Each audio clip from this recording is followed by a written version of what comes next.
This is the iPhone 15 Pro. An improvement? Yes. One of a kind? Hardly. Top-notch quality? As always, with a couple of early issues.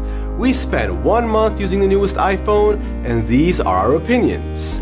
Also, just want to let you know that this will be my last video at Versus, at least for the time being, but more on that at the end of the video. Let the facts speak. If it pleases the viewers, I'll start off with the design. The immediate difference that is noticeable is how Apple made the phone more pleasant to hold. Now, if you hate scratches and nicks like I do, you'll probably be using a case, but for those who don't care, the feel of the new titanium body, which also lessens the effect of fingerprints, was a big plus for me, as I also hate fingerprints. The corners are also slightly softer now, so overall I only have positive things to say about the feel of this new phone. The bezels have also gotten slightly, and I mean very slightly smaller, not a big deal, but I'm sure there are others out there just like me who are unable to unsee every small detail on whatever they take a look at, which leads to the smaller bezels also being a small positive. It's also interesting how this year's Pro model is actually quite lighter than last year's version. If you asked me what I thought about this in the past, I would always say that a heavier phone with a bigger screen just feels and looks better.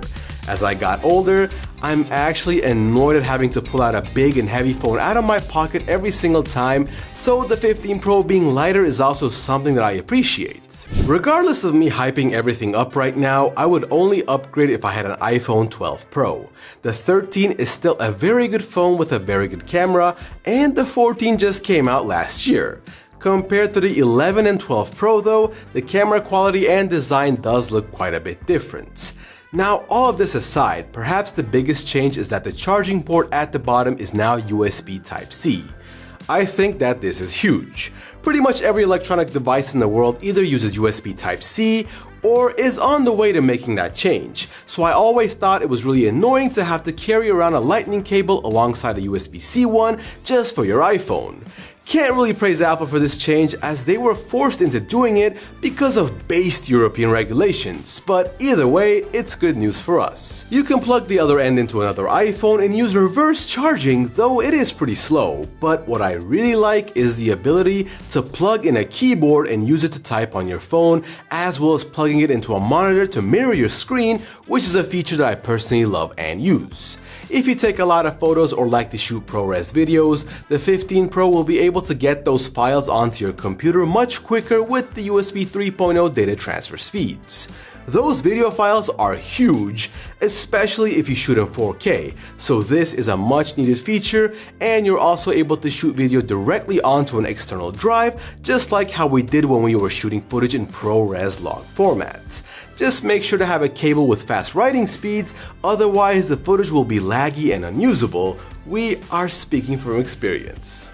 About the chip, last year it was the A16, this year it is the A17 with a Pro added to the end.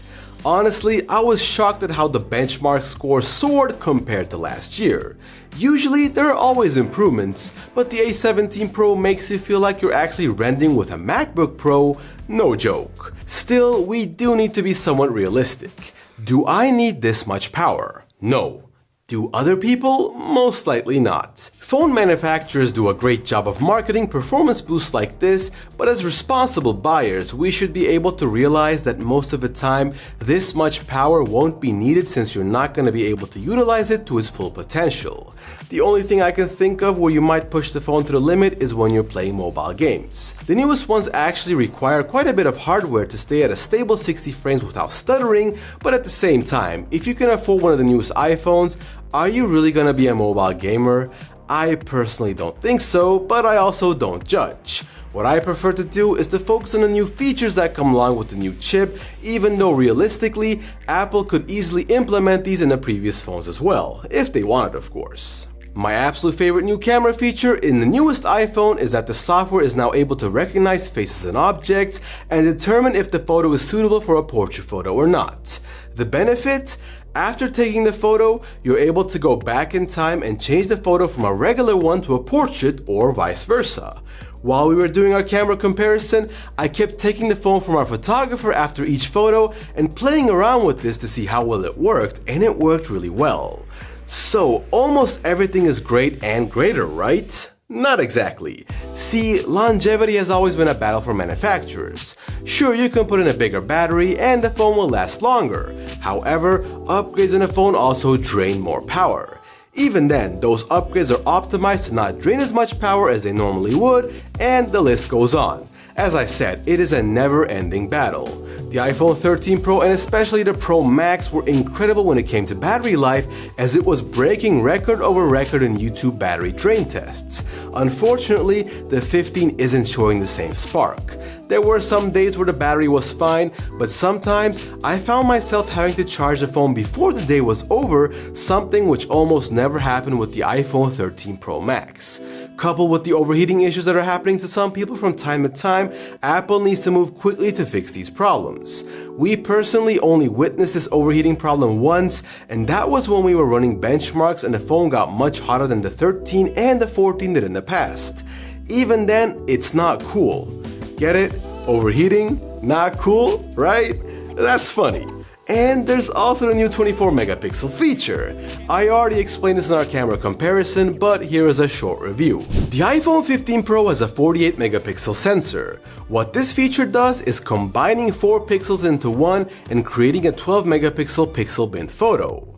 While this photo will have less information in it, it looks better from far away because those 4 photos combined a lot of software to make corrections for things such as exposure, white balance, dynamic range, etc. by taking the best looking parts of each photo and putting them together. This is pretty much every phone out there that does pixel binning, including my Google Pixel 7 Pro, but Apple's new technology allows a phone to take another 48 megapixel photo on top, then also combine this with the pixel bin photo end result, giving you a 24 megapixel photo with improved detail. I think that there's a significant difference, and this has been one of the features that I've really grown to appreciate, along with being able to shoot in log format, which is literally a pro camera feature. In this mode, the iPhone shoots with much more information than usual, especially getting those pesky details from the highlights and the shadows.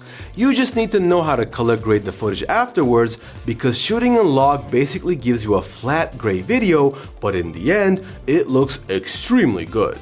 Not surprised, because Apple has always been the industry leader in videos. The quality is just so much better and more consistent than everything else out there, and I do appreciate them adding this feature because it is a huge bonus for individuals who know or want to know how to utilize a log format video and don't want to carry around a camera everywhere they go on the off chance that they do want to shoot something in log.